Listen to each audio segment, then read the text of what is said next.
শরীরে আসলে রক্ত যেরকম রোল প্লে করে, দানও সমাজে সেম রোল প্লে করে। যেমন আপনারই রক্ত আপনি অনেক কষ্ট করে, পয়সা খরচ করে, পুষ্টি আহরণ করে খেয়ে রক্ত জমিয়েছেন। এখন যদি আপনি বলেন এত কষ্ট করে রক্ত জমিয়েছি, হ্যাঁ আমার রক্ত আমি দেব না, তো কি হবে?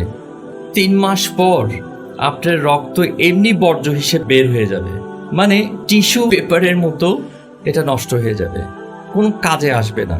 কিন্তু এক ব্যাগ রক্ত যদি আপনি একটা সময় অন্তর অন্তর দান করেন, তাহলে প্রথমে আপনার নিজের উপকার হবে, আপনার রক্তের কোলেস্ট্রল কমবে, তারুণ্য দীর্ঘস্থায়ী হবে, হার্ট অ্যাটাকের ঝুঁকি কমতে থাকবে, এবং যাকে দিচ্ছেন তার জীবন রক্ষা হচ্ছে।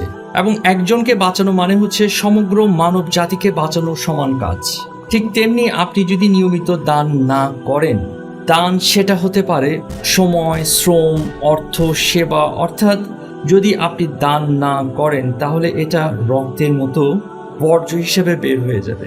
অন্যদিকে নিয়মিত দান করলে আপনার সম্পদের প্রবৃদ্ধি ঘটবে, বিপদ আপদ থেকে আপনি রক্ষা পাবেন। একইভাবে যাদের দিচ্ছেন তারাও উপকৃত হচ্ছে এবং সমাজও উপকৃত হচ্ছে।